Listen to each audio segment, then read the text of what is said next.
to A Well-Designed Business. My name is Luann Nigara, and I'm so glad you found this podcast. Together with my husband Vince and our partner Bill, we have grown our company WindowWorks from the ground up. So I know and I understand the challenges you face in running your interior design business. I also know that your talent alone isn't enough to ensure your success. So on this podcast, we talk about strategies and practical steps to help you grow your business. But make no mistake about it, we have our share of fun here too, mixed in with those aha moments that I love so much. This isn't fluff. Nobody has time for that. Whether you are a new interior designer or a seasoned designer, I am here to help you create and to manage the kind of interior design firm that you dream of. It's straight talk and it's action. Are you ready? Let's get started. Hi, welcome to A Well-Designed Business. Today, Aly Morford and Leigh Lincoln, the co-owners of Pure Salt Interiors, are with us. I am so happy to have these ladies on, not only because my friend Kate O'Hara of O'Hara Interiors highly recommended that they be guests on the show, but they also really piqued my interest with a statement that they made on their intake form, which said, "We have developed a pillar of our business that solely seeks opportunities for partnership on a grand scale." I could not wait to pick this apart with Aly and Leigh. And I know that a lot of you are interested in forming partnerships with brands as well. But often we have no idea how to find the right brand partners, how to initiate them, who to start with, what comes first, what comes second, right? But luckily for us, Aly and Leigh are here to answer these questions and more. Aly and Leigh are best friends turned business partners. Starting as roommates in college and then going their separate ways in life, they came back together, combining their Eric Award transferable skills from previous careers and founded Pure Salt Interiors. People are encouraged to live deeply in each moment through Pure Salt's clean, functional, and family-friendly design, through its design studio, as well as through its Newport Beach retail store and Pure Salt shop. Aly and Leigh pride themselves on running Pure Salt Interiors through successful and respectful partnerships, and they are here today to share with us how they do that. Now, but before we hear from these ladies, I want to thank our own respected partner, Kravet Inc. The majority of Kravet Inc. products are in stock and ready to ship within days. Order your favorite patterns from Kravet's exclusive in-stock collections as well as their modern luxe line. Keep your design projects on track with Kravet Inc. and order your memos and see their complete line by going to kravet.com. Also, jot down this code AWDB10 because you can use this code at checkout for any one order of Kravet fabric, wallpaper, or trim. That's AWDB10. All right, let's meet Aly and Leigh. Well, ladies, I'm so excited to have you on the podcast today. Thanks for joining me. Oh, thank you, Luann. This is Leigh. We're so excited to be here. This is Aly. Thank you so much for having us. We're really excited for this conversation. I am too. I have to tell you, I have to give a shout out to my bestie, Kate O'Hara from O'Hara Interiors. She said to me, "Lou, have you not had Pure Salt on the show yet?" I'm like, "I don't know. How did I not do that?" I'm like, let's do that. Let's fix that. So super excited to have you guys here today. I know from reading about you that you guys were best friends first. And then went into business together. So who wants to share a little bit about that story, how you became friends? I don't know if it's friends from, kindergarten or where friends from. And then I want to know a little about each of your background before going into business together.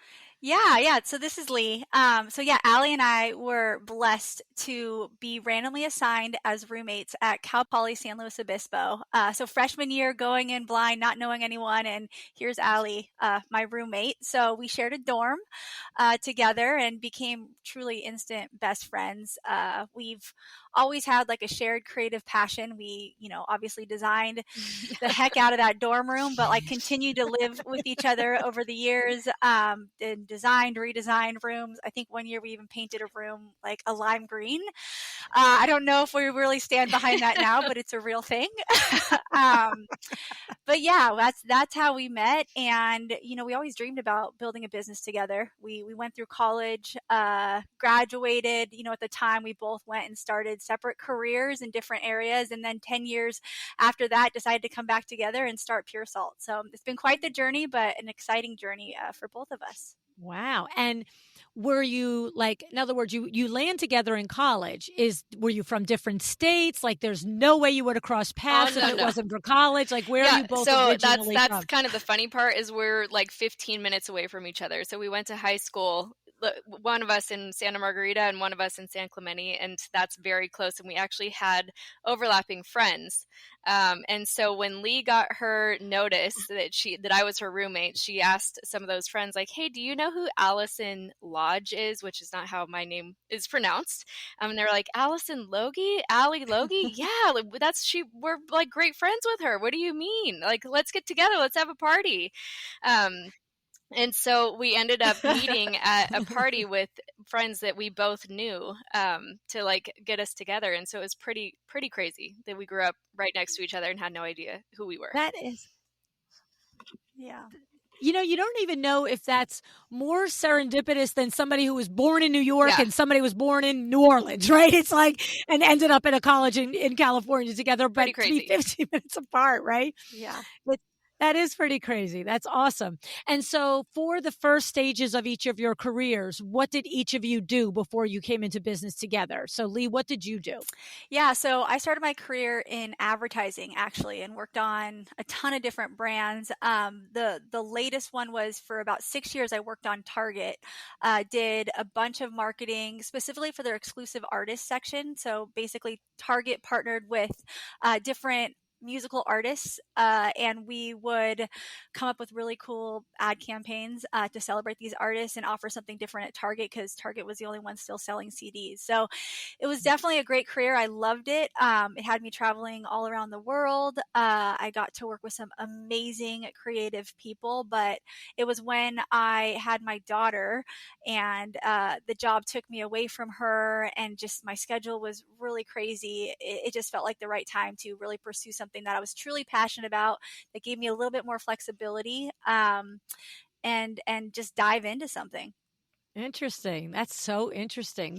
We talk about the Eric Award transferable skills. Mm-hmm. So there's a dozen there. So that's cool. And Aly, what about you? What was your experience before joining Leigh first of all, what I Salt? love about the two of us is Leigh went big business and corporate, and I went super small business and entrepreneurial route. So I actually came out of college, and my big goal was to open a flower shop and do weddings and events. And so I actually did that like about a year after I graduated, maybe 2 years, and opened a local flower store. It was actually like a pretty crazy time. I opened it like 3 months before the crash of 2008. So ran into a big challenge immediately. But that pushed us into a completely different zone of really pursuing weddings and events. I moved into a home studio and it was booming. It was crazy. We were doing multiple weddings a weekend. And I mean, the work was hard. It was a lot of manual labor, but like a lot of marketing and business and so many lessons learned from that venture. I ended up kind of in the same boat as Leigh. I was pregnant with my second baby girl and just kind of hit a wall. I couldn't work weekends and weeks anymore. I couldn't deal with one more bride. I was pretty much at my max, and I actually sold that business, and then went into a year of kind of reinventing myself, and that's where Pure Salt came up with Leigh and I, and then the rest is history. That's awesome. And so again, like I said, the Eric Award transferable skills. I mean, here you have Leigh with that big corporate background, marketing, the relationships with the big brands and all of that.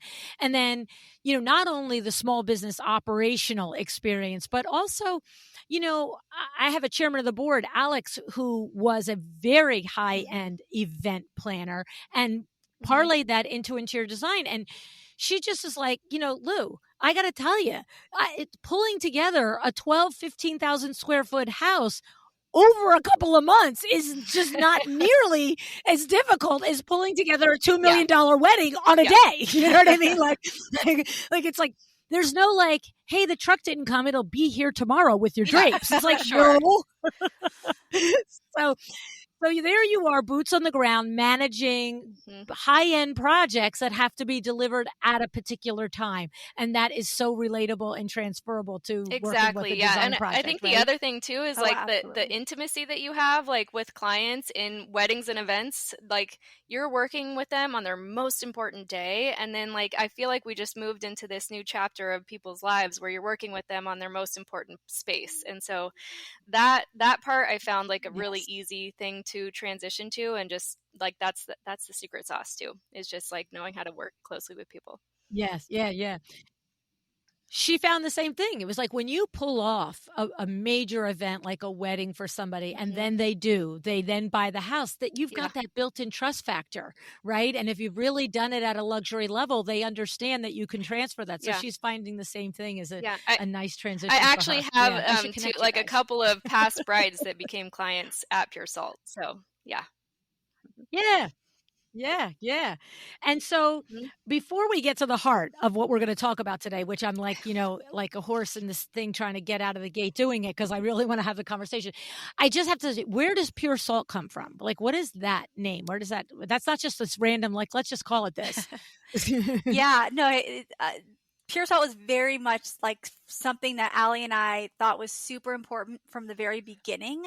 Like being two kind of Southern California natives, always having this kind of shared creative passion, this shared vibe, really the shared aesthetic. When we started Pure Salt, we were like, and at that point didn't fully have the name, but when we started it, it was like we really want to stand for this look and this vision of what we believe a comfortable home really looks like. And so the pure comes from, for us, we like to keep things clean, pure, functional, like leaning into like really the function of a space, and removing the clutter. And then the salt is all about bringing those natural elements, from bringing like the outdoors in. So within our designs, you'll see a lot of like neutrals and naturals and textures and plants, and really adding that layer to every house that we do is part of who we are. So again, Pure Salt was from very, very much from the beginning. It wasn't about Leigh, the interior designer, Aly, the interior designer. It was about building this brand and creating these spaces that truly were a reflection of our ethos, which is Pure Salt. Yeah. And there's all that marketing experience right there, Exactly. right? That's why I let her lead that question. Yeah, we just like, yeah, we just to pick a name, throw it at the dart, and say, "Oh yeah, that sounds good." Because isn't that's the heart of marketing, Leigh? Right? Is that you can tell a story about whatever it is in your brand that you're trying to express, right? It isn't just like, "Well, Lou, we looked at the Morton salt container one day and we thought, salt like the beach in California, and we're pure as the driven snow, so why not?" Like, Yes, 100%. Exactly. I love it. I love it. All right. Okay. Here we go. Here's, every once in a while, you guys listen to this show. You told me that you did, and you do, and I appreciate that. But then every once in a while, I have to read the line that you write on the intake form because it's a have me at hello line. Like, I'm like reading the intake, the pitch, and I'm like, stir right there. Just click accept pitch, move on. Right. So here it was. And there was a lot of good stuff there, but this was the sentence that I loved.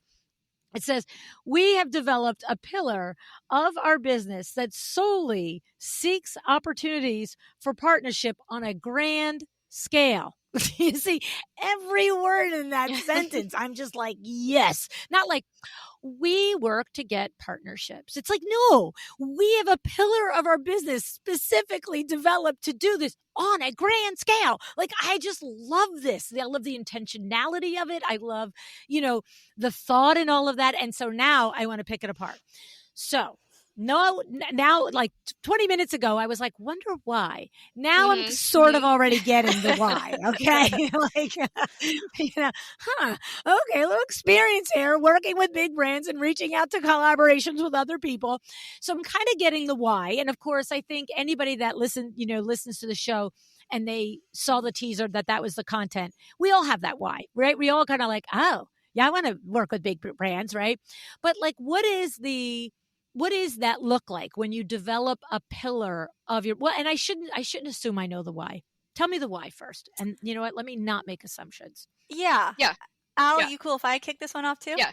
Okay, and then I'll stop talking because sometimes I like to talk too much. No, but I think ultimately the why at its core is one of our core values is truly partnership. So when we started the business, obviously we are best friends and business partners. So at the core of who we are, we started just the two of us, and partnership was at its key. Because in creativity, we have always said that like collaboration is such a key part of it, and that two minds are better than one, three are even better than two. So with everything that we've done, with every process that we put in place, whether it's design or licensing or our e-com business, it's all about collaboration and it's all about partnership.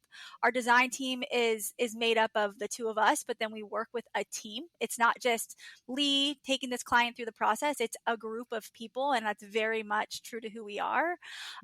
And so when we continue to elevate and grow the brand and really try to carve out this niche that was a reflection of pure salt, we know and we knew that collaborating, partnering with the experts in the space, whether it be, the licensees that we work with that are manufacturers that create rugs, like partner with them to create things that we can't find, that we can't do, again, just to continue to elevate and create this brand and this aesthetic that we truly believe in.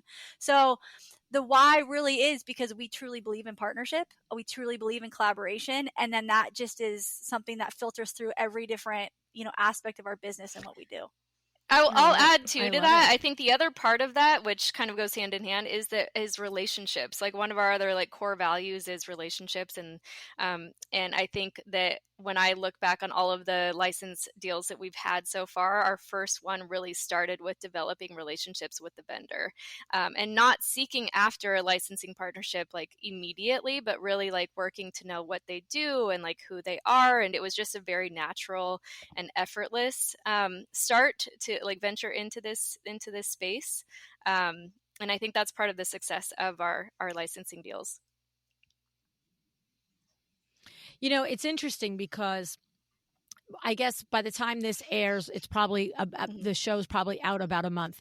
But for the 8th birthday of the podcast, I did a special 2-part episode as a tribute to Kravit. The first partner that I had in the industry outside of me, Vin, and Window Works, to do this podcast. And there were so many. What we did was we featured the 16 or 18 different design firms that have collaborated and partnered with Kravit over the years. And 201, it was that it started with a relationship. There wasn't anyone that was like, hey, I just looked them up in the interior design phone book and went, oh, Kravit, let's call them. You know what I mean? And let's see what they're doing. And if they want to do something with me. And everyone expressed how it came from doing business together and from taking it to the next level. So when you say that it started from the first partnership started with the building the relationship, was it you have an account with this place and you just put faces to names and actually got to know the people and it organically became an opportunity? Is that what we're talking I think about? when we originally met, like our first licensing partner, which is Momeni, who we do rugs with, we didn't even have an account with them yet. I think it was one of our first visits to High Point. We walked into the showroom and we're looking around, and then we met the product developer, who's amazing, Katie, and then she introduced us to what we called him at the time was Mr. Momeni, and it was just kind of like a really organic moment. I was like, wow, I can't believe we're meeting Mr. Momeni in the Momeni showroom. Like this is such an honor. And I think he found that kind of funny. And like from there, like we just became friends with Katie, and it just was like a very organic relationship that we just continued on. We met them in Las Vegas at the market there, and then again in High Point, and did dinners, and it just grew. And it was just like a really awesome group of people. Wow. And how many years in business were you ladies at that point? Probably 4. Maybe 3 even. I think maybe even just 3. Yeah. Okay. So not super seasoned, not super, but see, there's a difference. You're not 22 and 3 years in business. You both come from grown up careers and you come to this. So 3 years for somebody that's coming from another industry has Mhm. more rounded business sense than just, and there's nothing with coming out of school and starting a business at 22. I've met a gabillion of them that have done it and that are successful. It's just that it's in, what happens is I ask the question because I want to get informed on what were those beginning conversations like. If I'm Mr. Momeni and I've had a business for 20 Mhm. years, who am I talking to? Right. So Yeah. talking to people who have a clue. So, and that's interesting. Okay. So where do we want to go from here? You know what everybody wants to know. They want to know, how do you do it? Like, what is, so we understand the first opportunity comes organically. Is it then that you go back and you're just like, hey, this is a thing, let's do more of this? Or, and when you say you have a pillar of your business specifically designed to address that, what does that look like? Is there a person on your team that just like dials for dollars every week and starts to say, oh, you have a relationship with here, you have an account here, let's set up a coffee there? Like, what do you do? Oh wow, that's a great question. I think um, I don't think there's one thing that you do, if I'm being fully honest. I think that ultimately the thing about Aly and I, when we started the business, there's just a lot of questions and we approach everything with curiosity. So I think that we don't really know what we don't know. So, and we're really not afraid to ask questions. We also really love and enjoy getting to know people. So while we say relationships and partnerships are such a core of who we are, it also comes naturally to us. And so as you build those relationships, it gives us more comfort to ask more questions. And so with Momeni, they naturally turned it into what it was because they believed in us and they were champions of us for a long time. Like they would just continuously like keep in touch and want to know what we're doing and really love our aesthetic and love our work and follow us and share. And it was just really cool. Like they just really believed in us, and through that we believed in them. But then coming off of that, other people I think would see what we were doing with them and thought it was really unique, and then they would then reach out to us. So when it comes to the licensing piece of it, it was really through, I think, starting that with the Momeni team, and then through those launches, through those things that we've been doing with them, it's just continued to evolve into more. And so we've been lucky enough for different brands and different companies to come to us. But that being said, I think it also comes from a place of, Aly and I we're constantly have ideas. We constantly want to do stuff that hasn't been done before, create stuff that doesn't exist. I mean, there's like such an appetite for that. And we know how hard it is. I mean, to there's one thing to have a vision in your head and say, I want to build a sofa that looks like that. It's another thing to partner with an upholsterer and sketch up a sofa and then work through the intricacies of it to bring it to life, right? And Right. so Right. we are nothing without our partners. So whether it's Yep. licensing or just doing, you know, exclusive lines or white label or things like that, it's just really that collaboration and that partnership. I don't know, that really is what has it's Aly and I, it's our curiosity and it's our just drive to want to try to create new things. That's really Mhm. been how it's come to life. Okay. So if I go back to that beginning then with Momeni, I hear what you're saying, Leigh. Basically, what you're saying is you do one thing successful here. It happens organically, or maybe you drive it if it's a different designer listening, and they're going to be the one to say, "How about?" I remember Mabley Handler did that with Cravat. They were like, "How about?" You know what I mean? But they had a multi-year relationship at that point, right? But the point is that once you've successfully done that process, now it's kind of like you know the road, right? Mm-hmm. And not only are you possibly more comfortable with maybe saying how about to somebody, but others see what you've done and they're like, how about to you, right? So then with that in mind and knowing that that's a legit path, take us back to that first opportunity then with the rugs with Momeni. So whichever one of you says how about, not even Mm-hmm. important to me at this point, honestly. But you just mentioned, Leigh, like understanding that you need a rug in a room and understanding that, a rug should be this, that, and the other thing is very different than like designing a line of rugs that isn't going to look like everybody else's. Like there has to be some point of view on it, because why would they invest in it with you? So talk to me about that process from, hey, do you want to do this? And what does that So look like? I'll take that answer. I think this is one that we were so passionate about when we started with Momeni. Is we wanted to create something that didn't exist. We wanted to create something where the construction of the rugs and the quality of the rugs was really the focus. That it wasn't like a fabricated, printed type of thing, that it was, which is not bad. It's good for a certain market, but we wanted to really have something that was special. And so we really pushed Katie and the Momeni team on the construction and just wanted to see all different kinds of things that they were able to create. So it did take a little bit longer than maybe it should have, but we were learning. We didn't know what we didn't know. So what we threw out there was maybe like a big ask, but that got us to a really beautiful collection that we were really proud of. We wanted to be proud of it, and didn't want to just like create something to just push it out there in the market. We wanted something that we would stand behind, we would put in our own homes and our own projects, and I think we did that pretty well.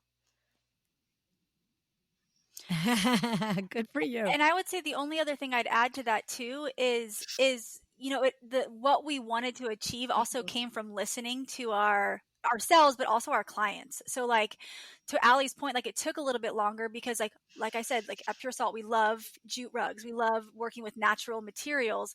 A lot of what we hear from our clients is like, I love the look of a jute rug, but it's not soft and it hurts my feet and it's scratchy. And so our big thing was like, why can't we create a jute rug that is soft, that is nice when you put your foot on it? And so we did. So like things like you could put a man on the moon. What's the deal? Why not? Right? Anything's possible if you put your mind to it. I keep telling my kids that. But yeah, so that was also a part of it too. It's like that combination of form and function, and listening and seeing an opportunity. So chicken or the egg, when you are at the point where you're doing this, designing this product line, this rugs with them, did you already have a huge social following, and did you already have the e-commerce site on your website, or this was, the ramp up, and this is what then and let's put it on an e-commerce site on our site also? Where are we chicken and egg there? Yeah, so I'm like, Al, do you want me to go? So Leigh here again. So we already had started to build our e-com site. So yes, we had our e-com business, and we absolutely, like, part of why we were excited about doing the collection was because we wanted to be able to offer it on our site and offer it to our clients. So that was very much a part of why we were excited to do this and to just jump right in and go for it. And that was always part of the conversation. The interesting thing, and where we got really, it was really, really cool, and it was when we were developing the rugs, Momeni introduced us to Pottery Barn. And so we had this whole slew of rugs that were all, very based on form and function, neutrals, naturals, and they got a sneak peek of the rugs, and they ultimately wanted to take half of that collection and exclusively launch it in a collaboration with us on their own. So it was like, holy moly, this amazing brand that we absolutely adore and have always loved. And when you talk about perspective and a brand that knows who they are and always really tries to stand behind it, like that was, we've always appreciated who Pottery Barn is and love them for what they are. And so it was very exciting for us. So it was really great news and really amazing for us. But that was half the rugs. And so then the other half we got to, launch and have on our site. And so let me understand the path to distribution here. So is it that when you ultimately, the whole collection is out, half goes to Pottery Barn, labeled under them? Are you labeled under it there too? Is it like Pure Salt for Pottery Barn? Pure Salt for Pottery Barn, which is huge. Okay. Yeah. Yes. Oh, yeah. Hello. Which is like, take that one. That's amazing. Right? Yeah. That's it. And then the other half is the other half. And this may be different now than in the beginning, but in the beginning, the other half did it just come to your site, or it went on Momeny's site, which was available for anybody to buy also? What was that distribution like? Yeah, so it went onto our site, but then it also went on to other sites. So it was open to Paragold, Bloomingdale's, Lulu in Georgia. Lulu and Okay. yeah, Okay. a bunch of other retailers picked it up. A bunch of trade. I mean, it launched at High Point in a big way. It was that specific collection that launched at High Point, and a bunch of different retailers picked it up, which was also extremely exciting. And there's been a lot of love for all those rugs. So this, don't mind me. I'm sure the designers already know this part, but I'm like, I don't get this part. So is it that a designer, if they wanted to order this, their only option is to order it retail through one of those partners? Or does Momeny also sell it wholesale, whatever pricing? I don't care what the structure is, but can a designer get it wholesale, that collection, through their own account at Momeny, or only They through can get it retail through sources? their own account at Momeny. Yeah. Okay. Yeah. That's just, I'm like, 80% of understanding all the ins and outs of all the brands and how they sell and how they work, Yeah. but it's a lot and they all do it differently. So I'm like, how does that one work? Yeah. Okay. Yeah, we're still figuring it out too, but yeah, it is confusing. Exactly. Now, the other question I have is, and I'm going to make an assumption here, and I could be completely wrong, but my assumption is, since it's going to retail sites like Pottery Barn, like Bloomingdale's, like these other things, that it's, forget, like, I don't mean to imply that it's not good quality. I hear that was part of your thing, but these are not then $20,000 area rugs that maybe you're going to specify in your multiple $1,000,000 furnishings project. These are the types of rugs that the garden variety human Right. can get. Right. I mean, I saw the price points there, $1,000 or $1,400, that sort of a thing. So when you went in to do this with them, and you may say, hey, if you knew enough about Momeny, you would know that they don't service that market, that if you're there, this is the market you're serving. Or was it that you could have done, like, I'm thinking like Monogram, like you can do the Monogram, stove, or you can get like the GE stove, the same company, but completely different thing. Does Momeny have that ladder of services also, or they live in this lane where it's affordable but beautiful? Sorry. No, I think they service all levels. So like it's definitely, they have lower price point options for that market. And then they have the mid level, and then they have the higher level. And so we came in kind of low to mid range. We wanted to produce something, but that construction was a little more expensive than maybe that lower level area. So they are pushing us to create things that are in like a lower level, a lower price point, so that it can get to that market, but they do service everything. Okay. So it's, like, look, it's like Kravet. I can buy a $60 a yard fabric, or I can buy a $550 a yard fabric. Like, that's a completely different drape at the end of it if I need 25 yards to make a drape, right? Yeah. So they have the different levels, but for this project, there was an established price range that you were producing for. And so you guys are pushing for a certain level of quality, but then there is probably, I would imagine, in the process of that production, certain things were like, got to give up something, sweetie, if we're still going to make it this price point, right? Yeah. Yeah, I think also, just to add, like, one of the reasons we liked the idea of partnering with Momeny is because really, when we look at Pure Salt, we really, our goal is ultimately to establish us as a lifestyle brand. And in order to do that, like, we want to be while we have our full service high end design with those clients that buy those $20,000 rugs, we have an amazing Instagram following of a wide range of people who want the Pure Salt aesthetic, but they don't or can't pay for a $20,000 rug. So we really truly want to have available a range. So even in that collection, there was a range. Like there's definitely a range even in the collection that we created, of higher price point to a little bit lower price point. So we really kind of landed in the mid. Yeah, love it. Do you guys know Bria Hamill? Do you know her I'd personally? like to. Isn't she great? Not, you don't know her personally. Not personally. Okay. We have to connect you. I remember when I interviewed Bria, it was a very similar conversation. It's like she has the things that she does in her projects, but you've got the gabillion requests on Instagram, like, where'd you get that rug? Where's this? Kind of, and you're just like, yeah, this is not Right. like a retail source. I can't just tell you where I got that rug because you can't get it anyway, right? And so then she developed Brooke and Lou, Mm-hmm. and that is like the similar, like you said, it's your aesthetic, it's your brand, it's your look, but it is like if your garden variety human Right. wants one, they can get one, right? Exactly. Yep. Love it. I love it. So tell me, what would you say were, some of the things you didn't know when you went into this, when you get the invitation? And it could be that a lesson came with a collaboration down the road, not always just with the first one, because I imagine you learned X amount of things, but I got to believe there had to be an aha doing each of these, 6 or 7 different collaborations that you've gone on to do. And I guess what I'm looking for is the little nugget or the lesson that, like I said, like somebody sitting there and they're thinking, oh, easy peasy, I'm going to do one of these myself. And it's like, did you think about this? Right? Or this was a hard thing, or this was something that took us by surprise. Anything come to mind in this whole process of developing these different partnerships and product lines? A handful of things. It was all Yeah. easy.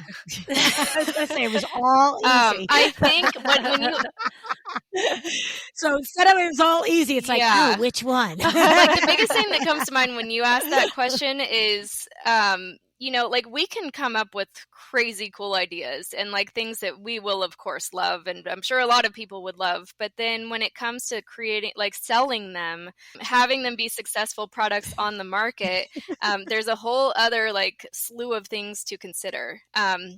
And so that could be like best-selling sizes. And when I say that, it could be for hardware, it could be for art, it could be for rugs, and knowing like what people are actually needing and wanting, which we don't have that knowledge. And so we rely heavily on our partners to give us that information so that these lines are actually successful. And it's not all of this work and time and energy put into something that just ends up not selling. So I think that's the biggest thing that we have learned throughout this is like we might have something too that we love so much, but it's just not our number one seller, and it kind of is a little heartbreaking because you're like, what? I love that, like I want that out there, I know, right? but then someone might say like it's just not selling, we need to drop it, or that type of thing. So I think that was definitely a learning curve for us, but we've learned a lot along the way.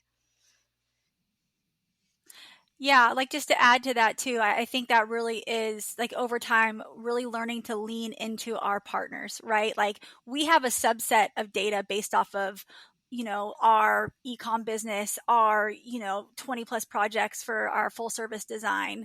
So we know that and we know what we love, but there's so much more data, information, experience that comes from our partners. And so a lot of times, like especially in the beginning, every time we got the question of like, well, what sizes do you want and whatever, we'd answer it because we truly believed. But now a lot of our we have a lot of questions back, like, well, tell us what you think, let us know what you think, like really leaning on them as the experts as well, and truly partnering to make it the best that it can be.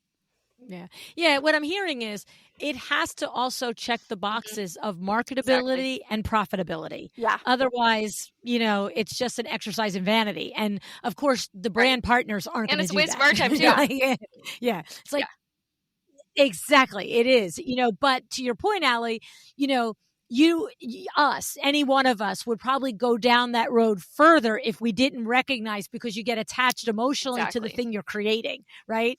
So yeah, it's kind of like when your kid is like keeps going to tap dancing lessons, and you're just like, you're the teacher's like, yeah, she really can't do it. You're like, no, she's great. She's great. Just put the song on. Try it again.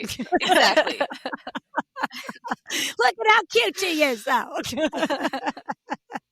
Right? Okay, so now another aspect of this is there's 2 other aspects that I want to ask you about before I let you guys go. One is why. Now, here's the thing.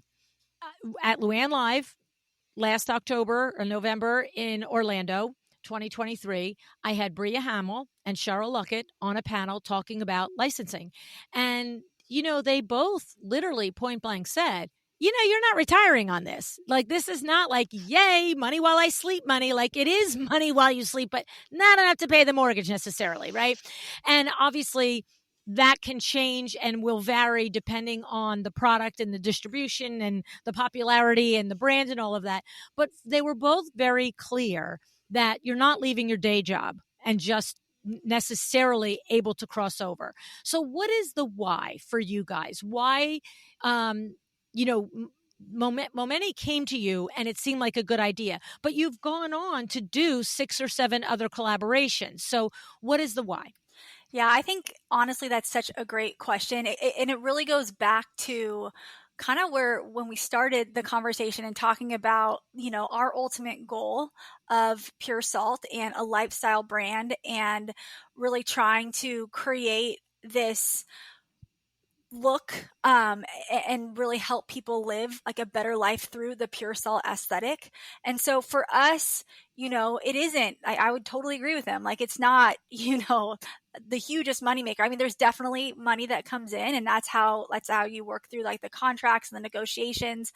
But really it's for I think Aly would agree with me, like, it's the combination of the ability to create things that are unique to you, and unique to your perspective and a reflection of who you are.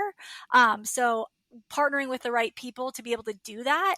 But then second is like, you're partnering with different brands. So from an awareness perspective, from a marketing perspective, it helps elevate you. It helps continue to put your point of view out there in front of more people.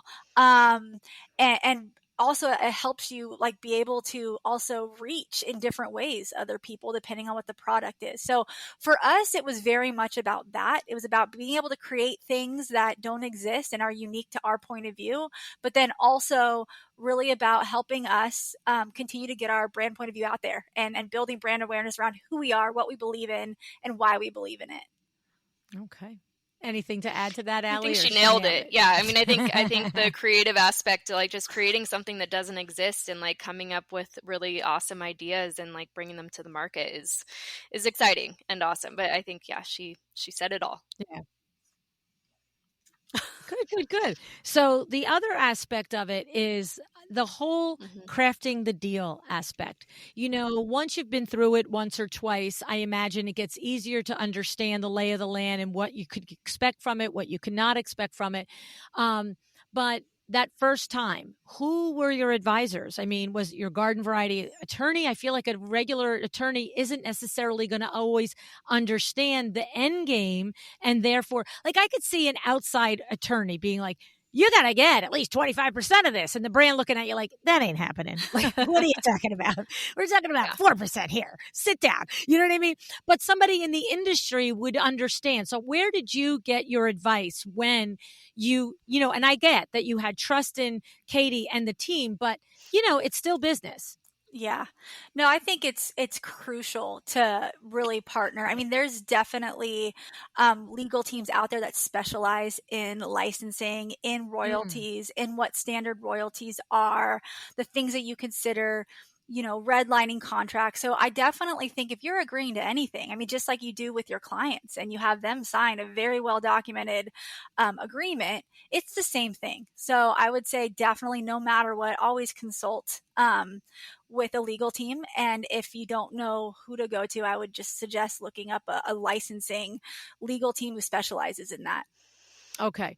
And then throughout your journey in doing licensing deals with multiple partners, is there nuances like this partner wants this, and you've got to sit down and the two of you talk about it again and go, well, are we willing to do that or give that? Like, is each deal also different based on each brand yeah, that you're very working much with? so. I mean, I think the first thing that comes to mind is just like stocking things. So like if we're looking at stocking certain rugs for our inventory versus stocking hardware, it's a very different physical reality and conversation. And so that's something that we have to think through and discuss, and ultimately determine like what is the best fit for where we're at with the business. So we don't stock the rugs, but we will stock hardware. We don't stock artware. We don't stock artwork, but we will ship it out. So I think it's like all of those different things, like just considering how the things are going to get to the end client, is all different parts of the deal. Okay. So it's nuanced in there, and you got to pay attention to the fine print, right? Another aspect of it is that I've had conversations with folks like yourself that have done licensing deals, and there's also things that you have to bring to the table. So, whether it's like you've got to do the round of all the markets and do the panel discussions, or you have to have X amount of followers. It's kind of like somebody I was talking to recently was telling me that they had an idea for a TV show. Oh, I can think of who it was. Had an idea for a TV show, and she actually got an interview with whatever the person is, whether it's the producer. I don't know what the role is on the TV. That's the first one that takes the conversation, right? But like literally first 15 minutes, like, how many followers on Instagram, how many people on your email list? And she's like, great idea, sweetie, come on back when you've got some things to bring. Like, right? So what are some of the things that you just know from doing the several different deals are some of the boxes that we should individually look at our own business and check off before we even walk into somebody and say, hi, my hand's up? Yeah, I think that's a really great question too. And kind of playing off of what Aly said, every different deal is different, but at the end of the day, they're going to want to work with you for a reason. So what do you bring to the table, I think, is like something that you should really, pull together a pitch deck on. Like, who are you and why should they work with you? So for us, what we bring to the table, we've got an amazing media kit. So we've worked really hard for like a solid email list and a solid social following. We also have a very clear perspective. We're lucky enough. Thank you. We're lucky enough for people to understand who we are as a brand and what we represent when it comes to natural elements. And so we have a point of view and a perspective on how we would approach product. And that very much, and why they come to us, is very much how we could bring that unique perspective into their offering. So again, I think it's really important if this is something that you're really intrigued by, very interested in, I think where I would start is, get a pen and a paper and start writing down, like, what do I bring to the table, and then create that into what I would call a pitch deck. And that's going to be what helps, serve up who you are and why somebody would want to come to you. I love it. I love it. Yeah, because it's kind of like, if you do a book through traditional publishing methods, it's not like, oh, thanks for writing a book. We'll work on making it a success for you. It's like, no. You have a lot more to do. Right? Yeah, and I'll add to what Leigh said. There's a lot of so our perspective, a lot of how we bring it to life is through photo shoots. And so there's a very physical aspect to this part of the licensing deals where we, take these products, put them into the homes that we've created, and present them the way that we present our projects. And I think that's a huge part of what we do bring to the table, in addition to everything that Leigh said. So there's a lot of hard work that goes into the behind the scenes of making these things successful and making them feel like us. Well, and that brings me to my last question. That hard work, it's a lot of the background and a lot happening in the background. And I just remember the conversations I've had over the years, Robin Barron and different people that have done licensing projects, Corey Damon Jenkins, and, the back and the forth. And it's the final thing is, you got to run a business while you're doing all of this, and so do you have you guys have to show up to do it, but like that whole thing about getting the product into a home, to do the staging of it, to do the photographing of it and the videoing of it, like, do you have a team that is literally like, this team is on brand partnership and licensing deals? And yes, they have to find Leigh and Aly and get them to show up at a certain time, but like, you swoop in, you get it all done because you're designing while they're doing this. Like, this is a lot of work. It is a lot of work, and we have an amazing team in general, but we are a small business. So like, our team members all wear kind of multiple hats, just like we do. So I would say the two kind of big forces in this piece of the business are Aly and myself. But to that point, we also have an amazing, creative and marketing director, and we have an amazing merchandiser, and we use very similar processes to what we do on our jobs and on our, service jobs and with our full service clients. We use kind of a similar approach and mentality and process to also deliver some of the things that we need to deliver on this back end. But when it comes to product development, when it comes to working with the partners, like, it's Aly and I on the phone. Like, one, because we're super passionate about it. It's something that like fuels us and we love it. And it's also, so important. I mean, it does take so much time, but like, if we can't really help shape exactly what we're creating, it doesn't feel necessarily us. That's interesting. To that point, have you ever had an opportunity and thought, after going through a couple of iterations of phone calls or idea sessions, thought not a good fit? And I don't mean for necessarily negative reasons, but just not a good fit. Either you felt like that or they didn't feel like that? Yes. I think too, we learned the hard way because, like, in growing a business and building a business, initially we said yes to everything. It was like, yes, oh, of course we'll do that. And we'll do this. And yes. And you're just like all the rest of us. Oh, okay. But, once we got so deep in it, I mean, then there was COVID, and that was lots of yeses and lots of growth and crazy. But I think we learned, that we needed to really evaluate and take a beat and make sure what we're saying yes to makes the most sense across the board. So we have been given opportunities. We've made hard decisions on deciding to pass. And really, it's just a matter of like aligning on what our goals are, where we want to go, and making sure whatever we say yes to moving forward really aligns with those goals. So that's really, if we have parted ways or said no, it's really just because of that. It's in both of our best interest to not move forward. Takes a lot of discipline, right? Yeah. Right? Because every big opportunity is a big opportunity, right? Yeah, but takes time and energy and resources. And, I would say I'm the hardest one. It's very hard for me to say no. Like, I'm a yes person. Like, I think anything's possible. But, we learned the hard way. Like, sometimes, if you say yes to too much, like other things, you sacrifice other things. And so it does take discipline. But I think if you have that discipline, it really helps you in the long run. I think over the years too, the discipline just has gotten stronger. So we've learned a lot. We figured out like what will work, what doesn't work, and we're like just a little bit clearer with ourselves and our goals. So that wasn't something, like Leigh said, that we had in the very beginning, but it's something that we do have to have now. Yeah. Well, and it's funny because I said I asked my last question, but this brought up another question in my mind. That could happen 10 more times, by the way. Great. I should never say it's the last question, actually.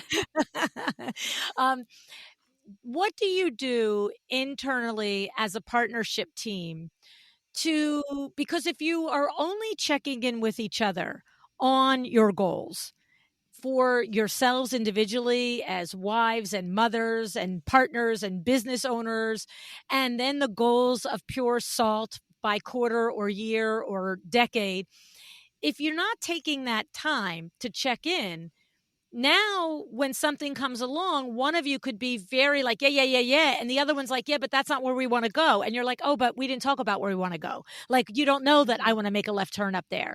So what do you do? Do you do quarterly retreats with the two of you? Do you do weekly, just you two meetings? Do you do year-end planning? What do you do? Because I can see that you are good friends. I can feel it is what I should say. There's love and there's respect there. It's not just a putting up with each other. That's totally clear. Okay. I'm sure you do put up with each other sometimes.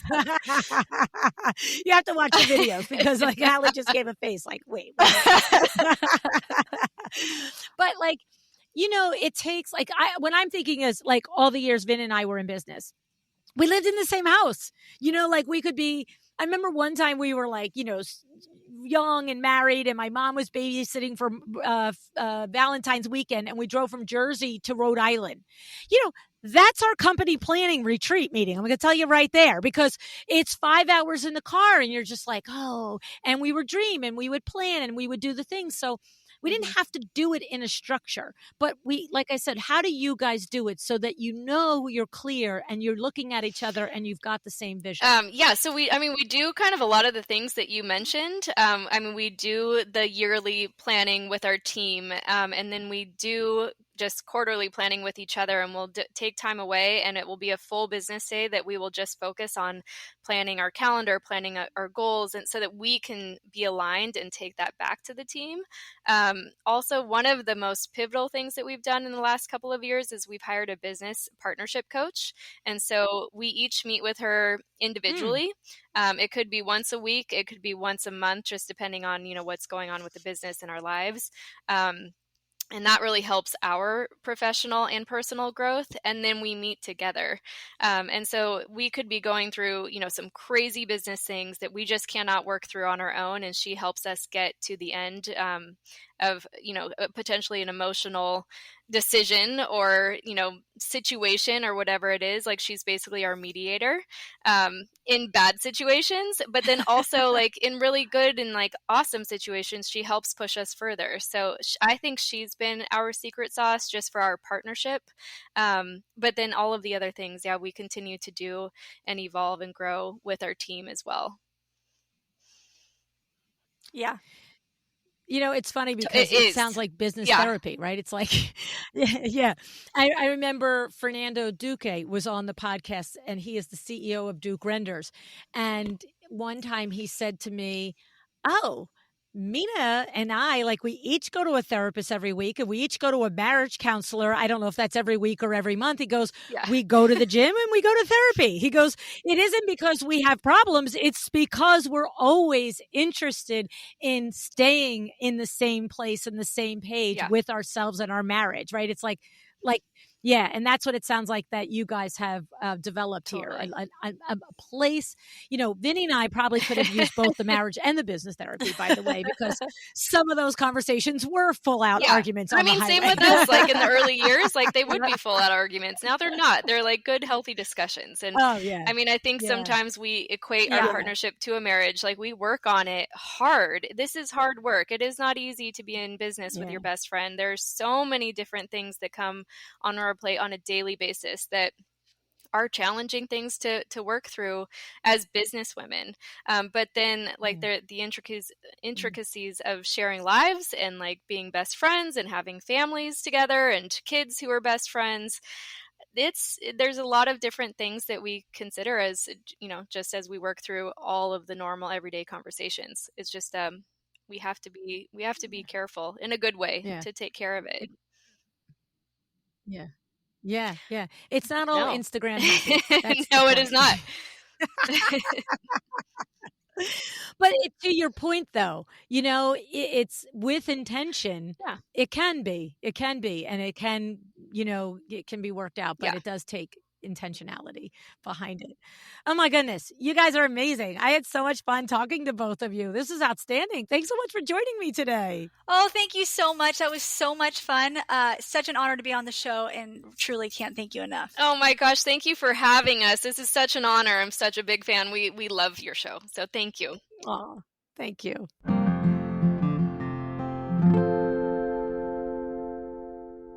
Leigh and Aly are 100% intentional, from the name of their business, Pure Salt Interiors, to their motives with their partnerships. It's no surprise, right? We've had dozens of guests who have stated that they have run their business with intention. The thing is, you can't successfully run a business by the seat of your pants. You must make plans. And the thing is, as confident and as sure as these ladies are in their goals and their partnerships now, Leigh and Aly said they didn't always have the pillars for choosing who to partner with. You heard them. There was a time when they were yes girls, yes to whatever opportunity came their way. And as relatable as that is, we all know that at some point, it's best for us in our business to establish discipline and a process and assess a potential partner based on your own particular pillars, right? Not every partnership will be a good fit. It doesn't mean the potential partner is not a good company, person, whatever. It just must align with your goals and your values and the direction and the future that you see for your company, right? That's what has to be in alignment.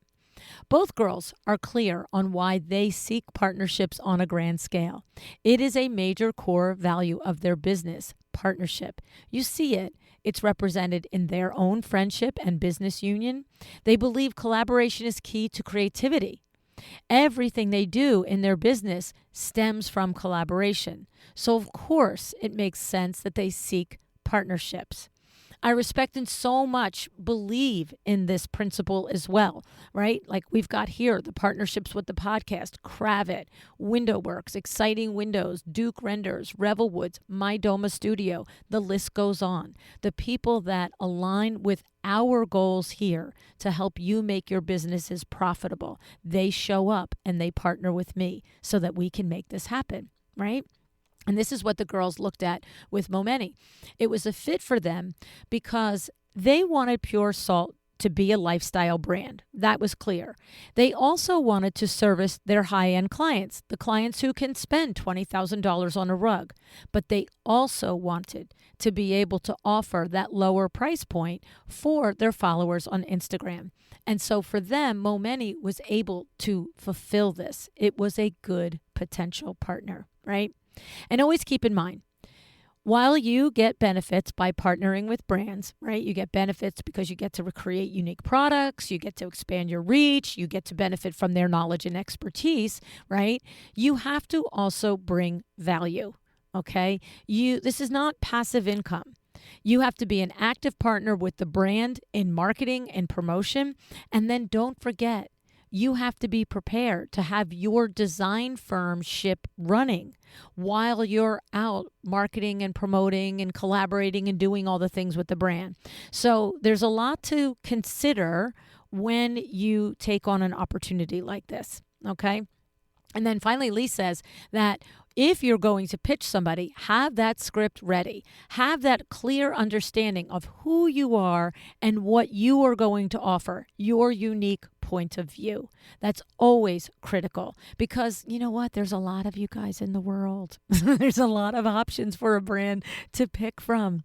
And so what they want is they want to know why you.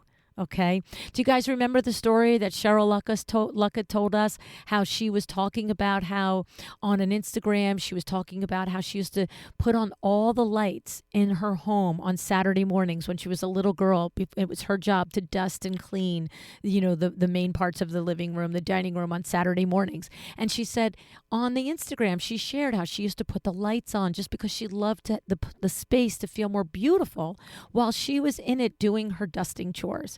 And Wildwood heard that Instagram, and then they reached out and said, maybe we could talk about designing a lighting line together, right? Because the brand is looking for the point of view, and that's what Cheryl was expressing, okay? So bottom line, be clear on your why, on all of your whys. Why do you want to do this? Why are you the one the brand should choose? Why are you choosing or saying yes to a particular brand? All of this matters, okay? And when you go through this, understand there will be mistakes, okay? But if you take particular time with these things, you will make less mistakes. And the thing is, in this arena, mistakes can be time, they could be money, they could be reputation. So the more homework you have prepared on your end, on who you are, who you serve, what's your point of view, what is your alignment with that brand, the better off you're all going to be, you and the partner, right? So Leigh and Aly, thank you. Thank you so much for joining me today. It was my great pleasure to get to know you ladies. You're a ton of fun, super #smart ladies, and it was a joy to have this conversation with you. I hope that you listening enjoyed this. I hope you got something out of it in partnerships. If you have further questions for Leigh or Aly, if definitely conversation about this episode happens both in my Facebook group, Luann Nigara and Friends, but also on the Instagram post for this particular episode. Okay? Thanks tons for joining me. Decide to be excellent.